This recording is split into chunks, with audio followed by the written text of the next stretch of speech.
وَلْتَكُنْ مِنْكُمْ أُمَّةٌ يَدْعُونَ إِلَى الْخَيْرِ وَيَأْمُرُونَ بِالْمَعْرُوفِ وَيَنْهَوْنَ عَنِ الْمُنْكَرِ وَأُولَئِكَ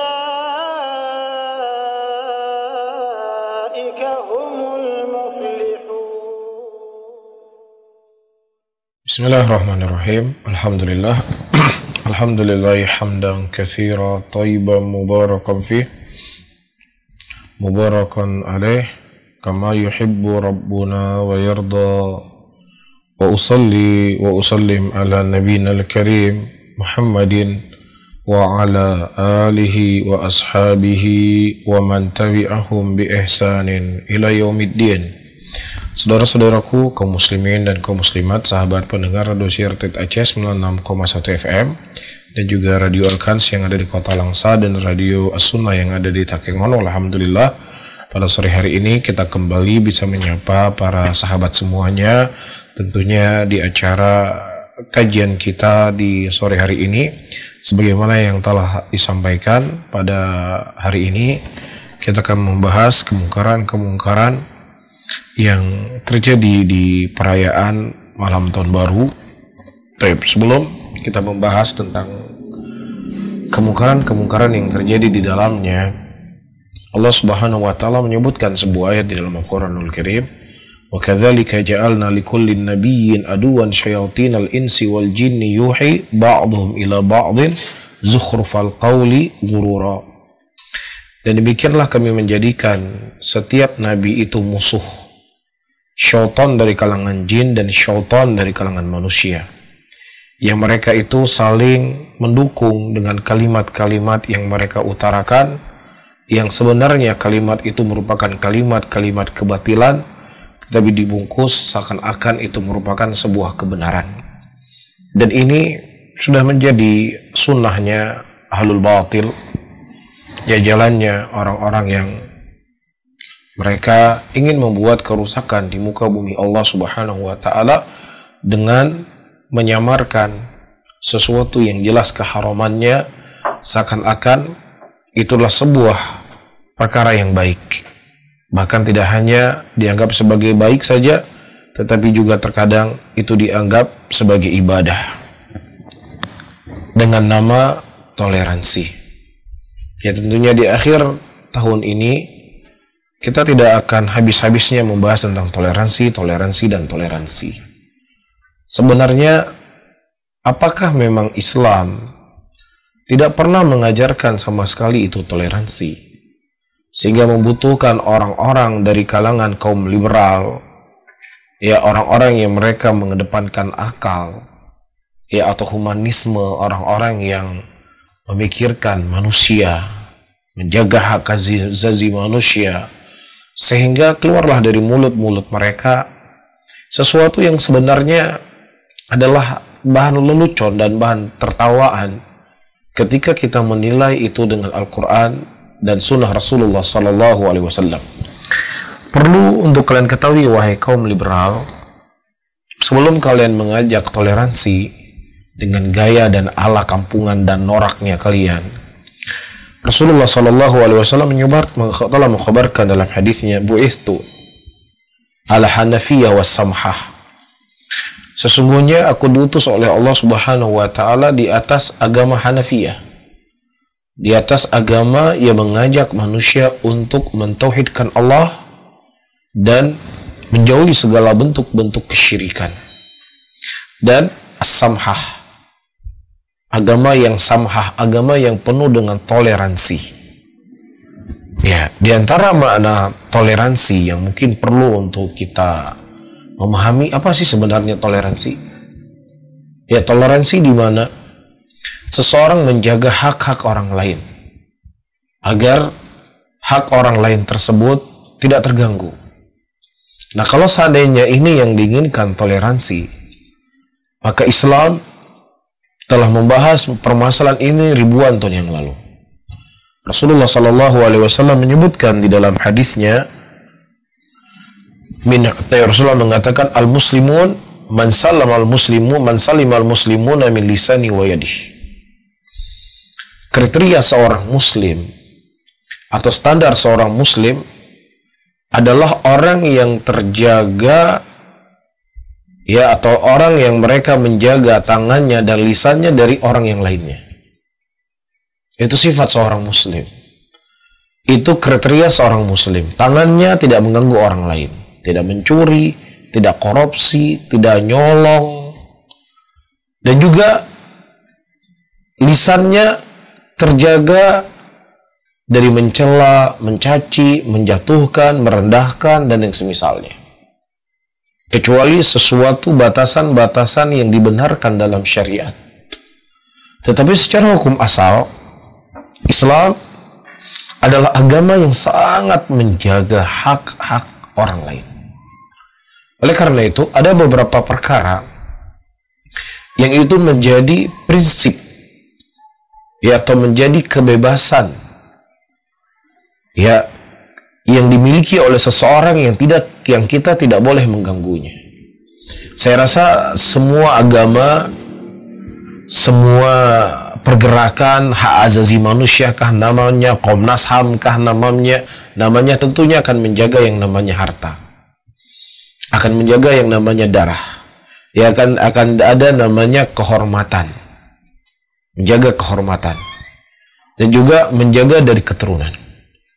Oleh karena itu, di negara mana saja yang kita datangi, maka akan dijaga yang namanya darah. Nggak boleh membunuh orang, nggak boleh memerangi orang, nggak boleh ngebom rumah orang, atau lain sebagainya. Di semua negara. Iya, semua negara di dunia ini memerangi ini. Yang kedua, tidak boleh mengusik dari harta orang lain. Mencuri, merampok, dan semisalnya. Selanjutnya, tidak boleh menjatuhkan kemuliaan seseorang. Atau kita dikenal di Indonesia dengan apa? Ketika seseorang ada pasal khusus pencemaran nama baik. Nah, sebelum undang-undang yang dibuat oleh manusia ini, Islam telah datang dengan hukum yang tegas untuk menjaga hak-hak manusia itu sendiri. Dalam Islam, ya, kita sebelum berbicara nyawa, sebelum berbicara tentang harta, kehormatan seseorang. Dalam Islam, kehormatan seseorang itu sangat terjaga. Gak boleh diganggu kehormatan seseorang. Tidak boleh diusik kehormatan seseorang. Oleh karena itu, siapa saja yang menuduh seorang wanita baik, dia berbuat zina, dan kemudian dia tidak bisa mendatangkan 4 saksi dari tuduhannya, maka orang yang menuduh tadi dicambuk dengan 80 kali cambukan. Allah mengatakan dalam ayatnya, alladzina yarmunal muhsanat thumma lam yatu bi arbatin syuhada fajliduhum thamanina jaldah. Dan orang-orang yang mereka menuduh wanita baik-baik berbuat zina dan kemudian dia tidak bisa mendatangkan 4 saksi, maka dicambuklah dia menjadi 80 kali cambukan. Ini menunjukkan kepada kita Islam sangat menjaga perkara ini. Begitu juga, ya, harta manusia itu lebih berharga daripada kehormatan. Yang mana dalam Islam, kalau kita melihat hukum jual beli dalam Islam, ya, dari segala perkara-perkara yang disyariatkan dalam perkara jual beli, di situ kita akan melihat bagaimana Islam sangat menjaga harta manusia. Dalam Islam dikenal ada namanya muflis. Orang yang muflis adalah orang yang dia telah bangkrut dan dia memiliki hutang yang lebih banyak dari aset yang dia miliki.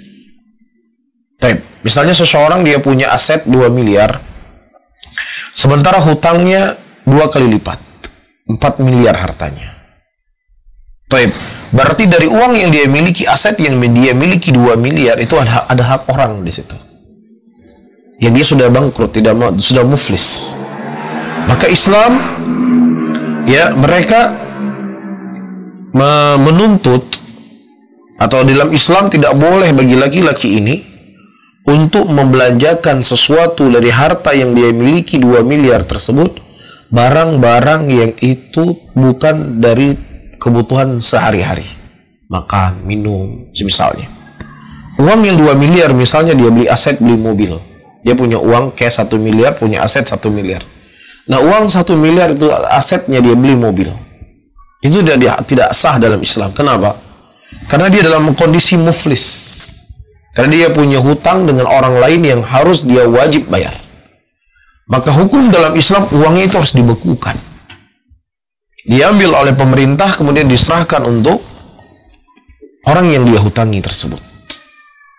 Walaupun secara hukum negara, mungkin di setiap negara punya aturan seperti ini. Nah, sebelum kalian membuat aturan Islam, terlebih dahulu menjaga dari harta manusia.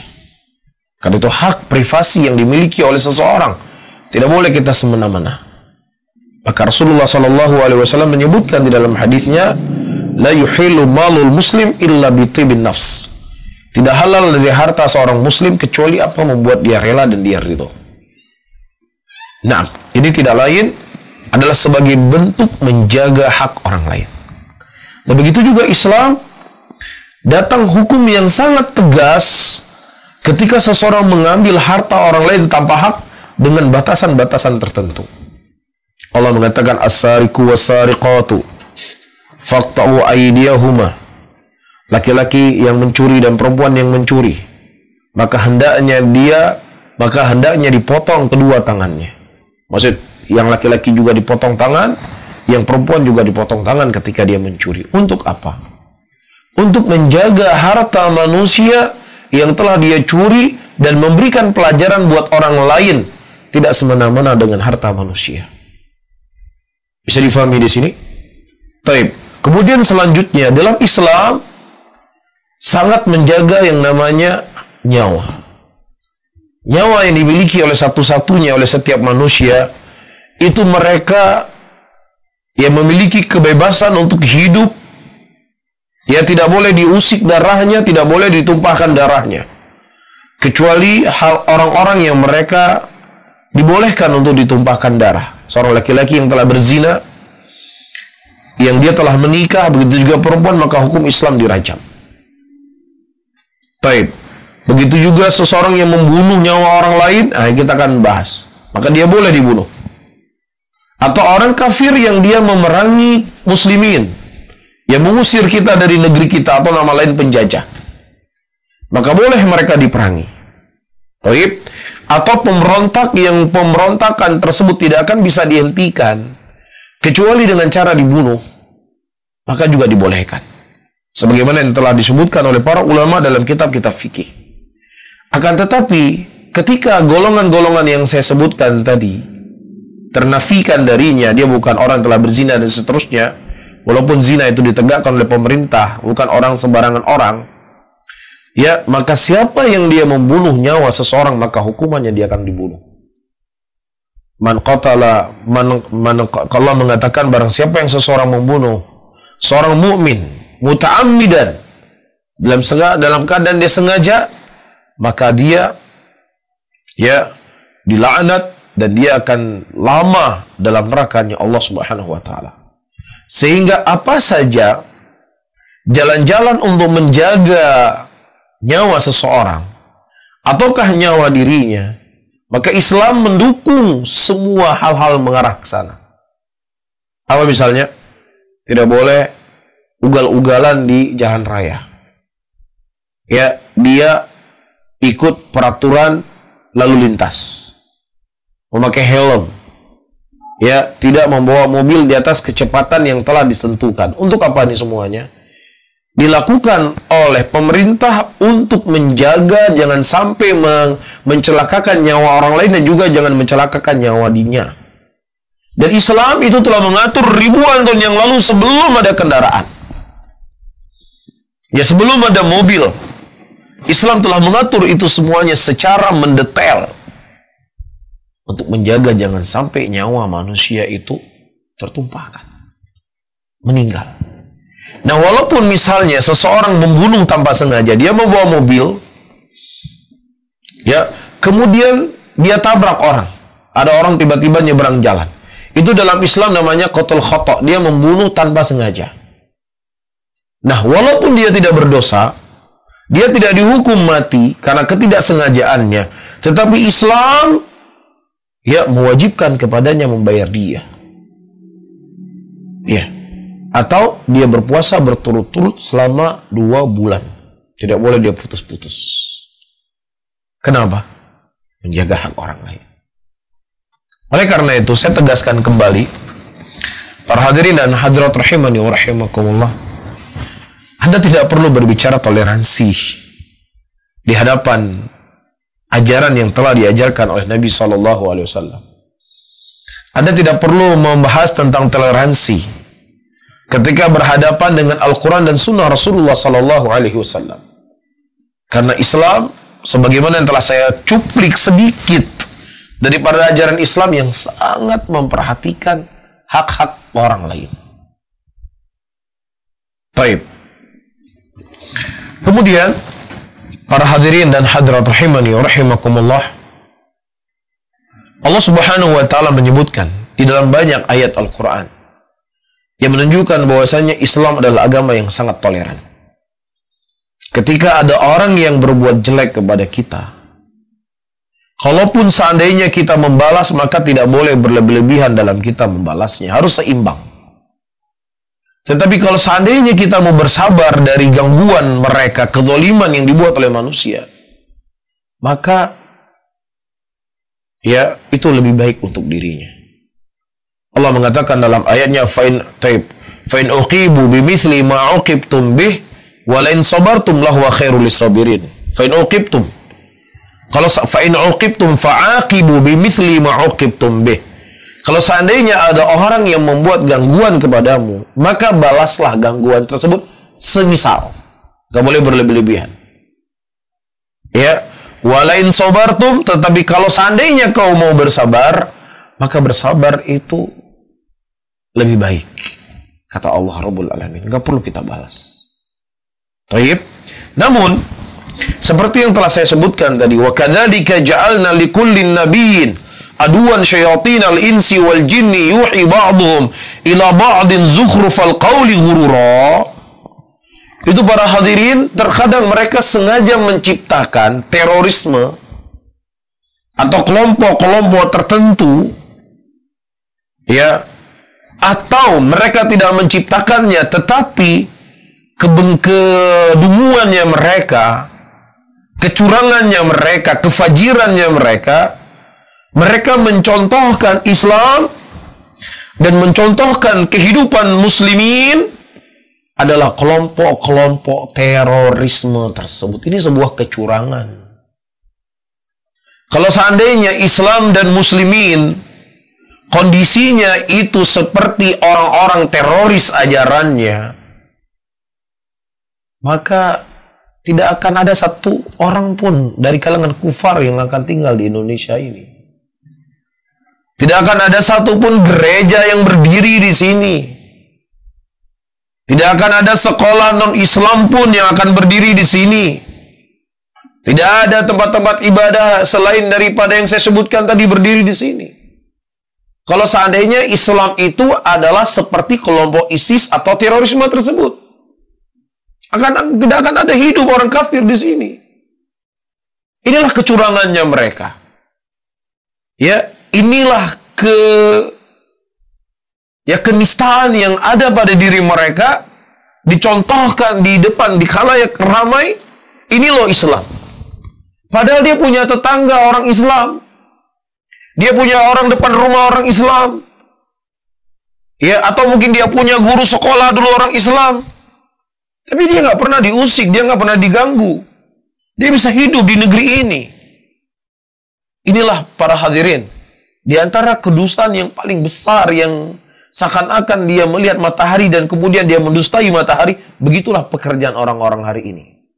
Yang selalu menyudutkan Islam, selalu menyudutkan muslimin. Ya, dengan isu-isu terorisme.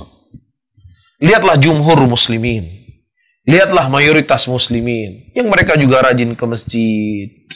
Yang mereka juga menjalankan syariat Allah, yang mereka juga menjalankan perintah-perintah Allah, yang mereka juga mengamalkan sunnah Rasulullah, yang mereka juga istri-istri mereka pakai cadar, yang mereka juga memakai celana di atas mata kaki. Ya, justru kesejukan yang diberikan. Ya, tidak pernah mengusik, tidak pernah mengganggu dan lain semisalnya dalam urusan keduniaan.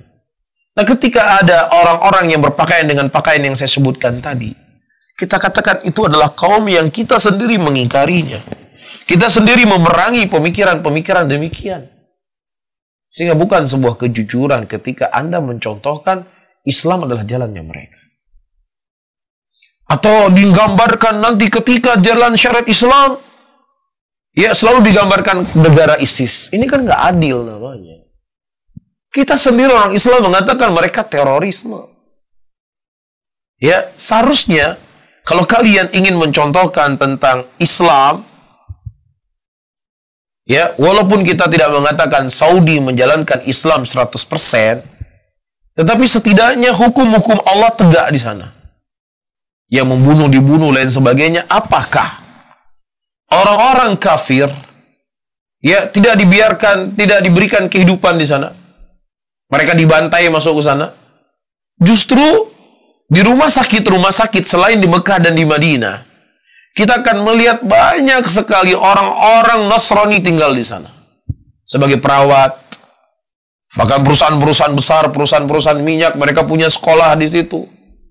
Orang-orang kafir punya sekolah di Saudi. Mereka hidup nyaman, tentram, kaya raya. Tidak diganggu, tidak diusik. Itulah contoh dari penerapan syariat Islam yang mana orang-orang kafir itu diberikan, ya, kelayakan untuk mereka hidup. Demikian Allah kami memerintahkan. Demikian Al-Quran kami memerintahkan.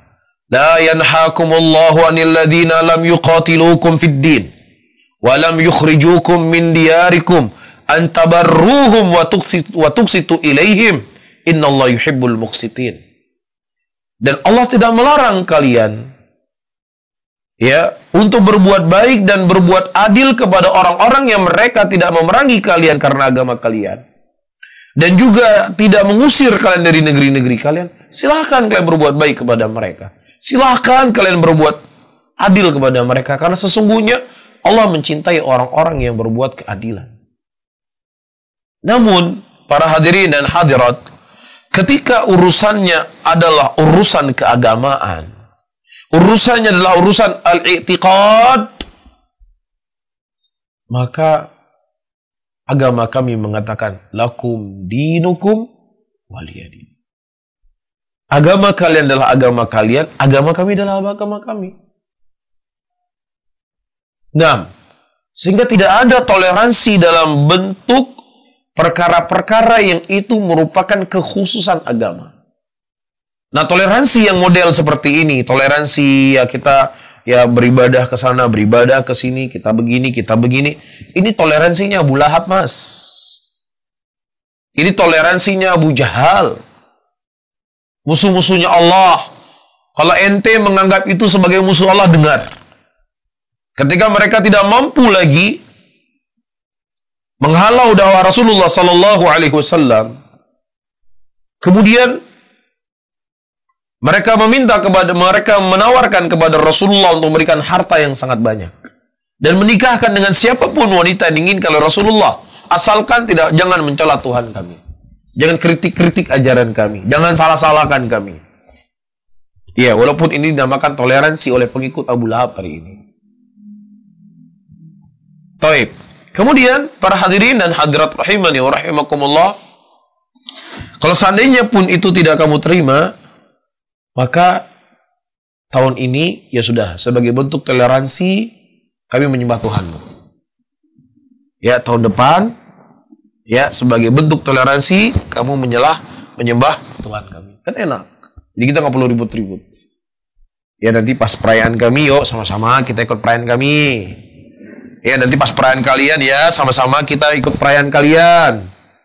Mas, saya ulangi kembali, ini toleransi Abu Lahab. Ini toleransi Abu Jahal. Ketika tawaran ini mereka tawarkan kepada Rasulullah, Allah menurunkan ayat. Qul ya ayyuhal kafirun, la a'budu ma ta'budun. Wahai orang-orang kafir, la a'budu ma ta'budun. Tidaklah kami menyembah apa yang kalian sembah. Dalam ayat yang lainnya Allah mengatakan, "Nam afa ghairallahi ta'muruni a'budu ayyuhal jahilun?" Apakah kepada selain Allah engkau memerintahkan kepada kami untuk menyembah, wahai orang-orang jahil? Allah menyebutkan orang-orang yang mereka menyeru manusia di atas toleransi di dalam keyakinan ini. Ya, sama-sama kita merayakan keyakinan, sama-sama kita beribadah. Nanti kalau kami di masjid, ayo kalian beribadah, nyanyi gereja tempat kami. Nanti kalau gereja tempat kalian Natal, ayo kami sholat di sana. Kami sama-sama nyanyi sama kalian di sana. Ini saya katakan toleransi yang Allah menyebutkan, ayyuhal jahilun. Wahai kalian orang-orang jahil, kata Allah tabaraka wa ta'ala. Jadi ini bukan sesuatu yang baru. Bibit-bibit Abu Lahab muncul hari ini. Kenapa? Mohon maaf, kenapa saya berbicara keras? Karena ini sebuah kenistaan. Ini sebuah pelecehan kepada agama Allah Subhanahu wa ta'ala. Ya justru dengan mereka berbuat hal yang seperti ini, ya akan semakin terjadi keributan, terjadi cekcok di tengah-tengah masyarakat. Karena orang-orang non-Islam, mereka tinggal di Indonesia bukan 5 tahun belakangan ini. Sudah dari dulu mereka tinggal di sini. Dari semenjak Indonesia merdeka. Iya, saya ingat itu ada di Kampung Mulia itu ada dari kecil. Dari tahun 80-an sudah berdiri gereja di situ. Tapi ya muslimin hidup sebagaimana mereka hidup. Mereka juga beribadah di tempat ibadahnya mereka. Maksudnya nggak ada masalah. Mereka beribadah di rumah mereka, tempat ibadah mereka. Kita beribadah tempat kita sendiri. Nggak ada dicampur-campur ibadah. Rukun kok hidup masyarakat kita. Kita nggak usah cerita Jakarta lah. Masyarakatnya sudah terlalu majemuk. Dari seluruh Indonesia, mungkin dari seluruh negara. Kita cerita yang lebih sempit dari itu di Aceh, yang masyarakatnya tidak majemuk. Dalam arti kata di sini suku Aceh yang mayoritas. Tetapi kehidupan itu dengan mereka bertetangga dengan orang kafir sudah berjalan normal. Tidak ada yang salah. Ya, ketika di sana ada hal-hal yang sifatnya keduniaan, gotong royong di masyarakat, ya bersih-bersih selokan atau bersih-bersih membuat lapangan dan semisalnya, sudah berjalan. Jadi ketika justru Anda mengajak muslimin hari ini pergi sholat di gereja dan lain semisalnya, itulah sebab kerusakan, itulah sebab keributan. Sesuatu yang mereka inginkan kedamaian, ini bukan damai, ini justru pelecehan. Ini justru, para hadirin rahimani wa rahimakumullah, akan terjadi perpecahan di tengah umat manusia. Ya, karena saya ulangi kembali, jadi ini bukan hal yang baru. Saya ulangi lagi, orang Kristen di sini, orang non-Islam, bukan 5 tahun belakangan ini tinggal di negeri ini, sudah dari dulu. Berjalan seperti biasa. Ya lakum dinukum waliyadin, agama kami adalah agama kami, agama mereka adalah agama mereka. Iya.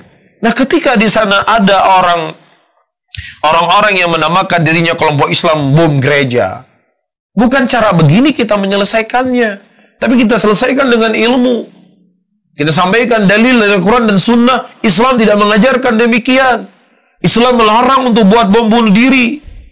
Islam melarang untuk menghancurkan gereja-gereja. Ya, apalagi mereka berada di bawah pemerintahan muslimin, nggak boleh diusik, nggak boleh diganggu, biarkan mereka dengan ibadahnya. Jadi ketika muncul hal-hal yang seperti ini, radikalisme seperti ini, bukan ente mengajak orang Islam beribadah di gereja. Ya, karena ini nggak akan menyelesaikan masalah. Ini justru akan memperburuk masalah. Bisa difahami di sini? Nah, begitu juga para hadirin dan hadirat rahimani wa rahimakumullah. Dari apa yang telah kita bahas tadi, ya masuk juga dalam perayaan tersebutlah perayaan malam tahun baru.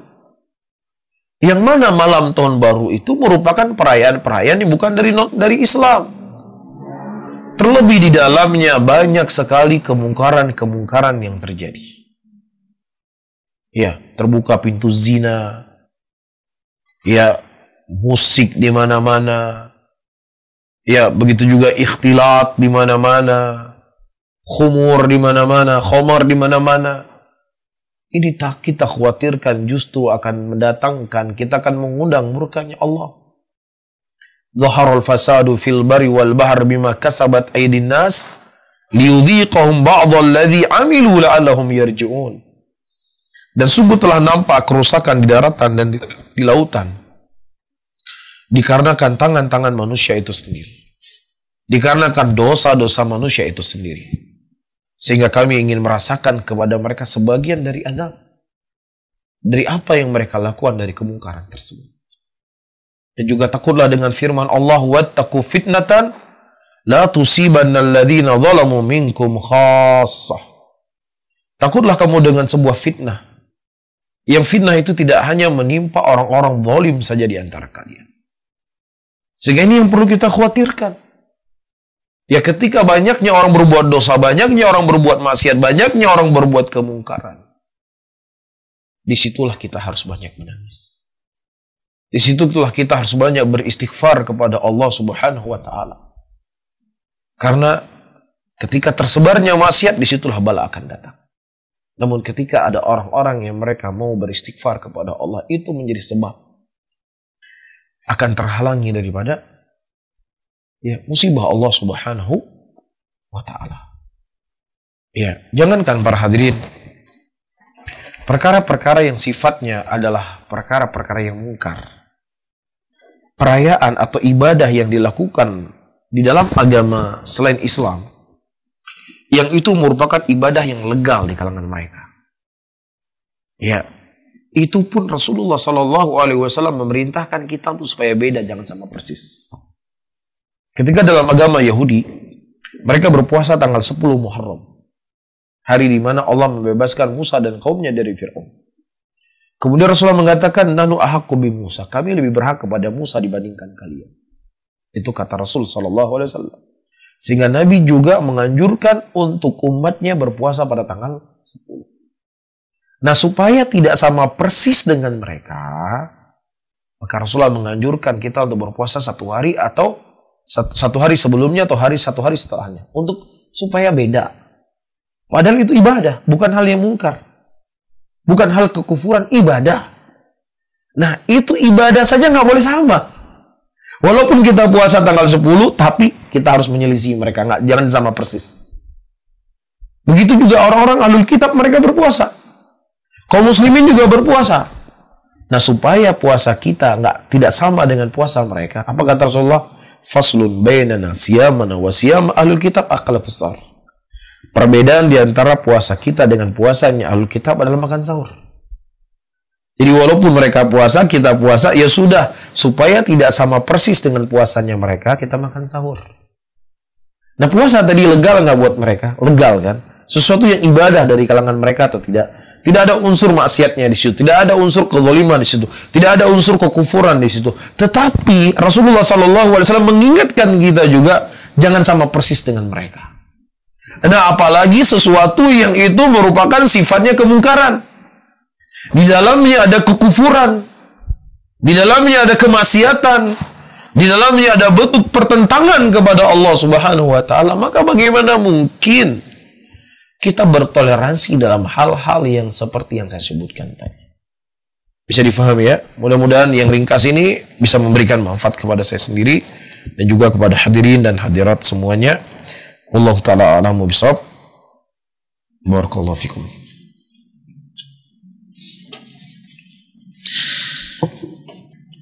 Masya Allah, telah kita simak dan kita dengarkan bersama kajian pada sesi pertama dengan pembahasan kemungkaran pada perayaan Tahun Baru bersama Ustadz Haris Abu Naufal Hafidhullah. Baik, kemudian kita masuk dalam sesi yang kedua, yaitu tanya jawab. Dan bagi para pendengar di Syiar Aceh 90,1 FM Kota Banda Aceh, Radio Elkan 101,1 FM Kota Langsa, Radio As-Sunnah 91,4 FM Kota Takengon, dan para pemirsa SCTV dapat mengirimkan atau dapat menanyakan langsung pertanyaannya melalui via WhatsApp di nomor 0852 14142314 0852 14142314 atau juga bisa melalui via layanan telepon di nomor 0852 77323266 0852 77323266. Baik Ustaz, telah masuk pertanyaan pertama nih Ustaz. Baik.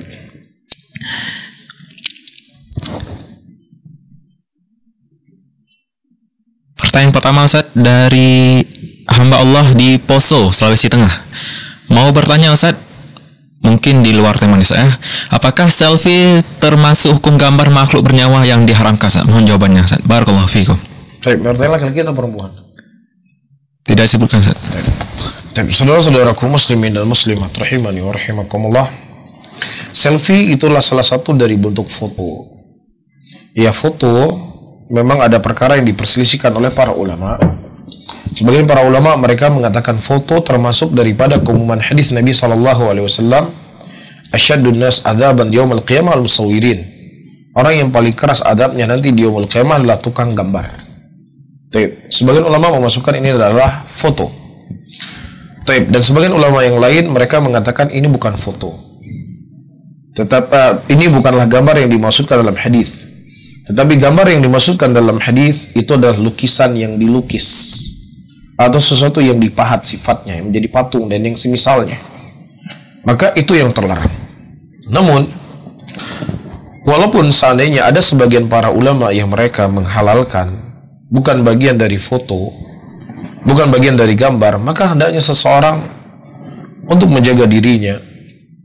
Kalau seandainya dia seorang wanita, maka tentunya wanita nggak pantas untuk dia memamerkan kecantikannya, apalagi kemudian dia-upload ke Facebook ataukah ke Instagram ataukah yang lainnya.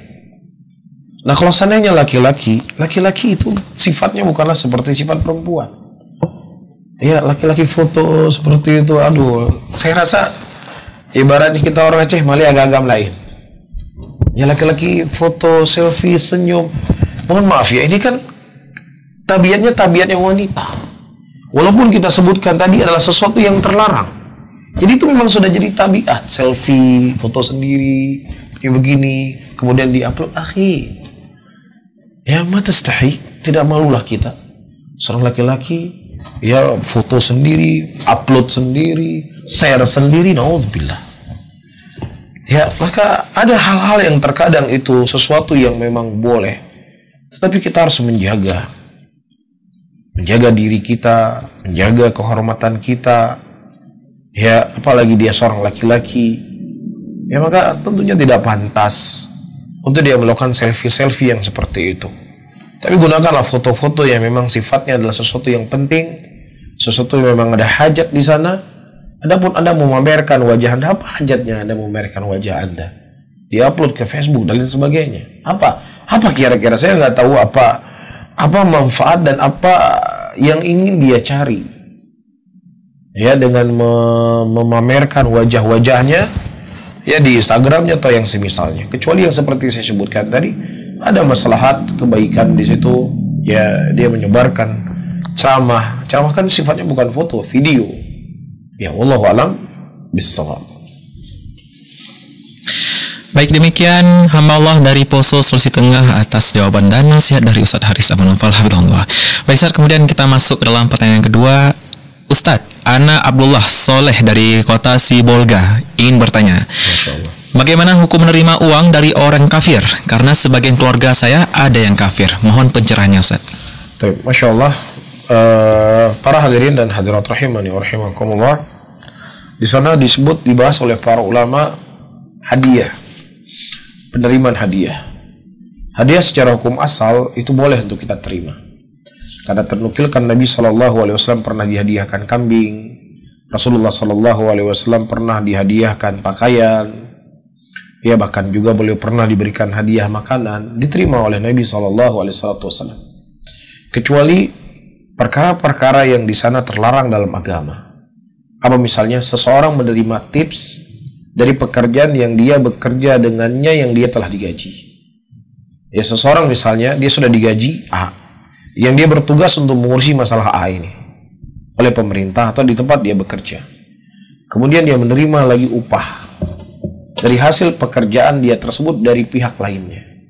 Maka ini perkara yang terlarang dan diharamkan oleh para ulama kita. Baik. Nah, bagaimana menerima hadiah dari orang kafir? Tidak ada masalah seseorang menerima hadiah dari orang kafir, ya selama tidak merusak agamanya, ya, dan tidak bentuk loyalitas dia kepada orang kafir yang dilarang di dalam agama, atau dikhawatirkan dia akan menambah kecintaan yang berlebihan kepada orang kafir tersebut ketika dia menerima hadiah. Maka kalau seandainya itu dikhawatirkan, dia tidak terima.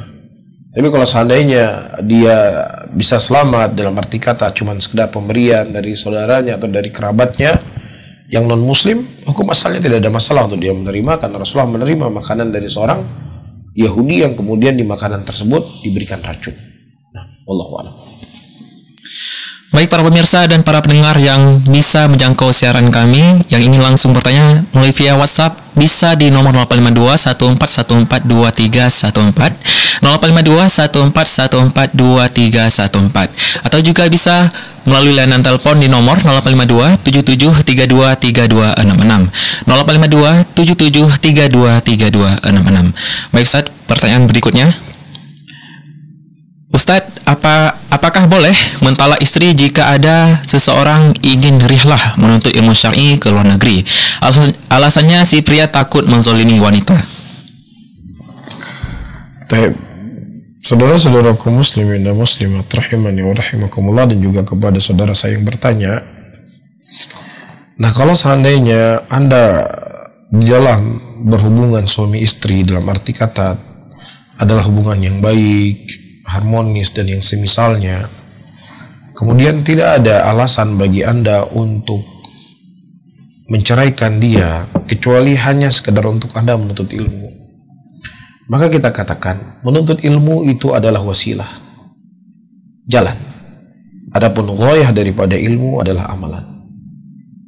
Ya, jadi kemudian Anda meninggalkan sebuah amalan Anda, mencerai seorang wanita yang itu sebenarnya tidak ada alasan untuk diceraikan kecuali dengan niat untuk belajar tadi. Nah, Anda ketika ingin belajar, apa tujuan Anda? Kalau seandainya Anda seorang suami, adalah tujuannya menjadi seorang suami yang terbaik untuk keluarganya. Faham? Jadi bagaimana mungkin Anda ingin belajar ke luar negeri dengan maksud dan tujuan untuk menjadi seorang laki-laki yang baik untuk keluarganya? Nah, sebelum apa-apa Anda sudah berbuat hal yang jelek. Bisa difahami? Ini saya katakan kalau memang seandainya tidak ada hal yang dia menceraikan istrinya kecuali hanya dalam masalah apa? Pernikahan. Maka bawa dia bersama Anda untuk belajar bersama-sama. Kalau memang seandainya Anda belum punya uang yang cukup, ya mungkin bisa dimusyawarahkan, bisa dikondisikan, ya, dan bisa diajak bermusyawarah dan lain sebagainya. Ya, atau ya si istri tersebut, kalau memang dia rela, ya sudah, saya siap untuk ditinggalkan selama 6 bulan, tapi 6 bulan balik lagi, nanti pergi lagi. Ya, yang jelas dikomunikasikan bagaimana yang terbaik. Bisa difahami? Adapun seperti yang saya sebutkan tadi, menuntut ilmu ada sifatnya itu fardu kifayah, ada sifatnya fardul ain. Adapun mendidik istri yang itu sudah menjadi ikatan perjanjian kita dengan Allah Subhanahu wa taala, itulah sebuah kewajiban untuk seorang suami. Bisa difahami ya? Jadi perlu di sana hal-hal yang perlu mungkin bisa diselesaikan. Ya, bukanlah itu jalan yang baik seseorang ingin belajar menuntut ilmu ke negeri, ke tempat yang jauh, kemudian dia mentalak istrinya. Ini bukan solusi kalau menurut saya, karena tujuan seseorang belajar itulah untuk mengamalkan. Dan bentuk amalannya bagaimana dia menjadi seorang suami yang baik untuk keluarganya. Wallahu a'lam bishawab. Baik Ustaz, pertanyaan selanjutnya. Assalamualaikum. Waalaikumsalam. Ana Rozi di Lamarusket, berhubung sebentar lagi pergantian tahun yang seperti kita ketahui banyak orang yang merayakannya, baik kaum muslimin atau kaum kafir. Yang ingin Ana tanyakan, jika kami sekeluarga membuat acara bakar-bakar ayam, apakah itu termasuk tasyabuh perbuatan orang kafir? Barakallahu fiikum. Bakar ayam khusus di malam tahun baru? Iya. Kalau seandainya dia bakar ayam karena kebetulan di malam itu dia punya waktu karena libur atau lain semisalnya, bukan dikarenakan pas malam tahun baru, maka tidak ada masalah. Innamal a'malu binniyat. Amal itu adalah tergantung dengan niatnya. Tetapi lebih baik dia akhirkan di waktu yang lain, dikhawatirkan nanti ada sisi kesamaan dari sisi zahirnya walaupun berbeda dari sisi niat. Baik, ini yang pertama. Nah, kalau yang kedua, dia melakukan bakar ayam, yang biasanya nggak pernah bakar ayam, biasanya nggak pernah ngumpul-ngumpul, biasanya nggak pernah buat pesta, tapi dikhususkan buat pesta di malam tahun baru itu. Maka jelas ini adalah bentuk perayaan malam tahun baru. Maka ini perkara yang tidak dibolehkan, ini perkara yang terlarang dalam agama. Rasulullah SAW mengatakan dalam hadisnya, "Man tashabbaha biqaumin fa minhum." Barang siapa yang seseorang menyerupai suatu kaum, maka dia termasuk dari golongan tersebut. Dan juga Allah mengatakan dalam ayatnya, "Wala tattabi'u ahwa'a qaumin qad dhallu min qabli aw min qablu wa adhallu katsira." Dan janganlah kalian mengikuti hawa-hawa kaum yang mereka telah sesat. Min qabli, dan sebelumnya. Dan mereka telah wa adhallu, dan mereka telah membuat manusia itu juga dalam kesesatan. Allah melarang untuk kita mengikuti hawa mereka. Apalagi kalau bukan dikatakan hawa dengan perzinahan tersebut. Apalagi kalau bukan dikatakan khumur itu bukan hawa.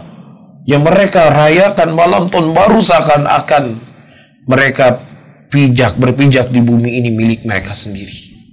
Mereka tidak sadar kalau di atas mereka ada Allah yang memiliki jagat raya alam semesta ini. Yang kemudian tanpa mereka malu bermaksiat dalam keadaan terang-terangan di bumi Allah Subhanahu wa ta'ala. Maka ini harus dijauhi. Dan juga Allah mengatakan, "Ya ayyuhalladzina amanu la tattakhidul yahuda wan nasara awliya'a ba'dhum awliya'u ba'd. Wa man yatawallahum minkum fa innahu minhum. Innallaha la yahdi man huwa innallaha la yahdil qaumadh dhalimin." Hai orang yang beriman, janganlah kalian menjadikan orang-orang Yahudi dan orang-orang Nasara sebagai penolong sebagian kalian di atas sebagian yang lainnya. Kalau seandainya kalian berloyalitas kepada mereka, maka kalian termasuk dari golongan mereka. Inilah sesuatu yang menakutkan, ya, di mana al-wilayah di sini yang diinginkan oleh Allah Subhanahu wa taala yaitu seseorang menampakkan pembelaan, seseorang itu menampakkan kecintaan yang sangat membabi buta kepada orang-orang kafir. Dan seseorang menampakkan bahwasannya saya ini adalah orang yang sangat bertoleransi untuk bisa ikut apa saja yang mereka buat. Maka kata Allah, ya, wa may yatawallahum minkum fa innahu minhum.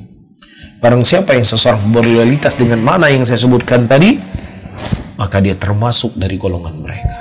Silakan. Kamu mengucap apa saja, kamu berbuat apa saja, silakan. Tidak akan memudaratkan Islam sedikit pun. Akan tetapi orang-orang Islam yang lemah imannya, yang mereka tidak belajar agama, tidak belajar akidah, tidak belajar usul Islam, maka tentunya orang-orang yang seperti itu akan memberikan mudarat bagi mereka. Adapun asal kepada Islam itu sendiri, Islam tidak akan mudarat walaupun jumlah orang seperti kalian memenuhi bumi ini. Allah mengatakan, yuriduna liyutfi'u nurallahi bi afwahihim wallahu mutimmu nurihi walau karihal kafirun. Mereka menginginkan untuk memadamkan cahaya Allah dengan lisan-lisan mereka, tapi Allah justru yang akan menyempurnakan cahayanya. Baik, ini agama, kembali kepada agama. Adapun kepada kita sendiri, dengan banyaknya syubhat-syubhat yang seperti ini, kemudian dilegalkan sesuatu yang jelas diharamkan oleh Allah, maka tentunya kita harus lebih siap, lebih kuat untuk membentengi diri kita dengan akidah, dengan doa, ya, dengan belajar agama supaya kita bisa terjaga dari hal-hal yang demikian. Nah, Allah a'lam. Baik, saya ulangi bagi para pendengar dan para pemirsa yang ingin langsung bertanya, bisa melalui via WhatsApp di nomor 085214142314 085214142314 atau juga bisa melalui layanan telepon di nomor 085277323266 085277323266. Baik Ustaz, pertanyaan yang selanjutnya. Bismillah. Assalamualaikum Ustaz. Waalaikumsalam warahmatullahi wabarakatuh. Saya Umi Konita di Takengon. ingin bertanya, ada tetangga kami berobat ke dukun dan dukun tersebut menyuruh untuk memotong ayam untuk dibuatkan kenduri. Kami alhamdulillah tidak datang dan ikut dalam acara kenduri tersebut. Namun mereka membagikan makanan tersebut ke tetangga termasuk ke kami. Apakah makanan yang diberikan itu boleh diterima dan dimakan ya Ustaz? Dan satu lagi Ustaz, ada tetangga juga akan mengadakan acara 40 hari meninggalnya salah satu keluarganya. Bagaimanakah kami harus bersikap karena tetangga dekat kami Ustaz? Mohon pencerahannya Ustaz. Jazakallah khair. Afwan Ustaz, sebelumnya ada telepon Ustaz. Assalamualaikum. Assalamualaikum. Waalaikumsalam warahmatullahi wabarakatuh. Dek, halo. Halo, dengan siapa? Dengan Ibu Aflah ini Kampung Braman. Dek, kalau beli kalender tuh di mana, Dek? Halo. Baik Ustaz, kita lanjut pembahasan Ustaz. Mau dijawab aja enggak?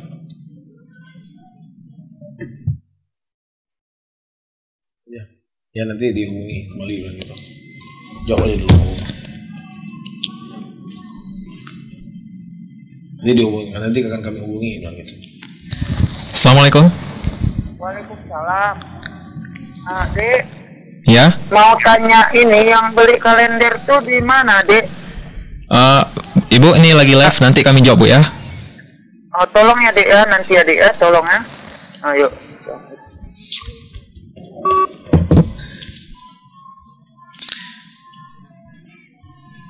Nah, baik Ustaz, kita lanjut nih Ustaz. Saya ulangi pertanyaannya Ustaz. Sudah, saya sudah. masih ingat. Baik Ustaz.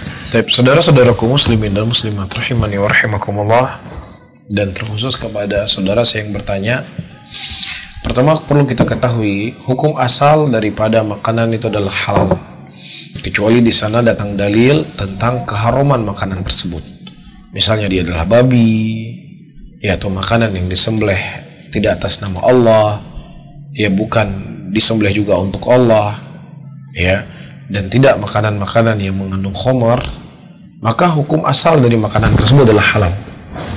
Ya, haramnya sebuah acara itu tidaklah mengharamkan makanan yang ada di situ.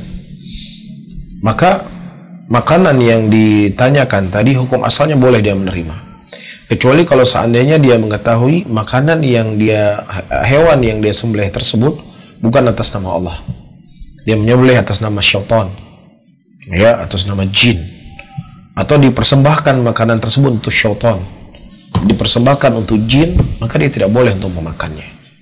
Haram untuk dia memakan sembelihan yang tidak disebut nama Allah di situ. Tapi kalau seandainya dia disebut nama Allah dan juga ya bukan dipersembahkan untuk jin, maka tidak ada masalah untuk dia makan, karena acara yang keliru tidak mengharamkan hukum asal dari makanan tadi. Baik. Tapi kalau seandainya sebaliknya, acaranya acara syar'i, acara hakikah syar'i itu tidak, hakikah syar'i. Nah, ketika seseorang beli kambing, ya, kebetulan kambingnya ditabrak terus mati, nggak sempat disembelih, cuma ada sayang kambing udah beli 5 juta, ada beli kambing dikira alat ada guna juga. Acara hakikah boleh nggak kita makan dagingnya? Nggak boleh kita makan karena tidak disembelih dengan menyebut nama Allah, walaupun acaranya adalah acara yang syar'i. Bisa difahami ya? Kemudian yang kedua, pertanyaan yang kedua itu sudah mewakili apa yang saya tanya tadi, apa yang saya jawab tadi dari sisi makanannya. Tapi kalau seandainya kita menerima justru akan menjadi mudarat, dalam arti kata dia pancing-pancing kita, ya, nah makanan baju, ya caranya pegahnya. Nah, kalau kita khawatir dia akan membicarakan demikian, maka kita tidak usah terima. Ya, atau dengan kita tidak menerima makanannya, itu akan menjadi pelajaran dan pukulan untuk dirinya, yang mudah-mudahan dia bisa bertobat kepada Allah, maka itu yang didepankan. Namun tadi kita berbicara secara hukum asal. Secara hukum asal sah-sah saja selama syarat-syarat yang saya sebutkan tadi terpenuhi. Kemudian adapun di acara, ya kita semaksimal mungkin berbuat baik kepada manusia. Wa khaliqun nas bi khuluqin hasan. Berakhlaklah engkau dalam bergaul dengan manusia dengan akhlak yang baik. Nah, ketika semaksimal mungkin kita berakhlak dengan tetangga kita dengan akhlak yang baik, ketika ada acara-acara yang sifatnya kita ketahui adalah sesuatu yang misalnya tidak dibenarkan dalam syariat, maka insya Allah tetangga kita itu akan memahaminya. Namun kalau seandainya kita tidak berakhlak dengan akhlak baik kepada mereka, tidak bergaul dengan baik dengan mereka, Anda berbuat baik saja, di mata mereka akan Anda salah. Apalagi Anda menurut mereka berbuat kesalahan, ya makin menjadi-jadi. Wallahu a'lam bishawab. Namun ketika diperhadapkan antara maslahat manusia dengan ridhonya Allah, maka seseorang mencari ridhonya Allah Subhanahu wa ta'ala. Wallahu a'lam bishawab. Baik, demikian Umi Konita di Takengon jawaban dari Ustaz Haris Abu Naufal hafizahullah. Baik Ustaz, pertanyaan selanjutnya Ustaz. Masih banyak soalnya? 2 lagi Ustaz. Nah. Assalamualaikum Ustaz. Waalaikumsalam. Saya Risma di Aceh Barat. Ingin bertanya, saat salah satu acara memperingati tsunami, ada salah satu acara di mana seorang membaca dan diiringi dengan alat musik. Apakah itu perkara yang berselisih dengan ajaran Islam, Ustaz? Ini Ustaz, kita belum tahu membacanya baca apa nih, Ustaz. Seharusnya acara itu adalah acara memiliki unsur agama, memperingati tsunami, Ustaz, maksudnya. Wallahu a'lam bishawab. Saudara-saudaraku muslimin dan muslimat, intinya setiap saat kita harus waspada dari murkanya Allah Subhanahu wa ta'ala. Setiap saat. Ya, semakin banyak orang berbuat dosa, semakin banyak orang berbuat maksiat, maka tentunya akan semakin cepat untuk mendatangkan bala Allah Subhanahu wa ta'ala. Ya, jadi seseorang selalu senantiasa waspada dari maksiat-maksiat yang dilakukan oleh manusia itu sendiri, ya bukan hanya pada waktu-waktu tertentu ataukah pada momen-momen tertentu. Wallahu a'lam bishawab. Baik Ustaz, pertanyaan terakhir Ustaz. Assalamualaikum Ustaz. Waalaikumsalam warahmatullahi wabarakatuh. Saya seorang pedagang di Banda Aceh. Apakah hukumnya membuat diskon sebuah produk dengan embel-embel diskon akhir tahun? Bagaimana hukumnya Ustaz? Apakah itu mengikuti perbuatan kaum kafir yang dimana mereka juga melakukan hal tersebut di produknya? Saudara-saudaraku muslimin dan muslimat, kalau seandainya dia memberikan diskon adalah untuk perayaan tahun baru tersebut, untuk menyemarakan tahun baru, maka jelas ini perkara yang tidak dibolehkan, ini perkara yang tidak dibenarkan dalam agama. Karena kita ikut mendukung dari memeriahkan acara mereka. Tapi kalau seandainya yang dimaksudkan itu kita di akhir tahun adalah menutup buku, membersihkan gudang atau lain sebagainya, bukan maksud daripada perayaan malam tahun baru tersebut, maka kalau seandainya memang tidak bisa dihindari karena dikhawatirkan barangnya akan banyak rugi karena masuk tahun selanjutnya dia akan datang barang yang lain dan semisalnya, maka innamal a'malu binniyat. Amalan itu tergantung daripada niat-niat. Kalau seandainya dia tidak maksudkan ke sana, maka tidak ada masalah. Tapi kalau seandainya saya nggak maksudkan kok untuk itu, tapi flyer yang disebarkan, ya ada embel-embel malam tahun barunya atau yang semisalnya, maka ini hal yang tidak dibolehkan, ini tidak dibenarkan. Wallahu a'lam bishawab. Nah, Allah mengatakan ta'awanu 'alal birri wat taqwa wa la ta'awanu 'alal itsmi wal 'udwan. Saling tolong menolonglah kalian di atas ketakwaan dan kebaikan, dan jangan saling tolong menolong di atas dosa dan permusuhan.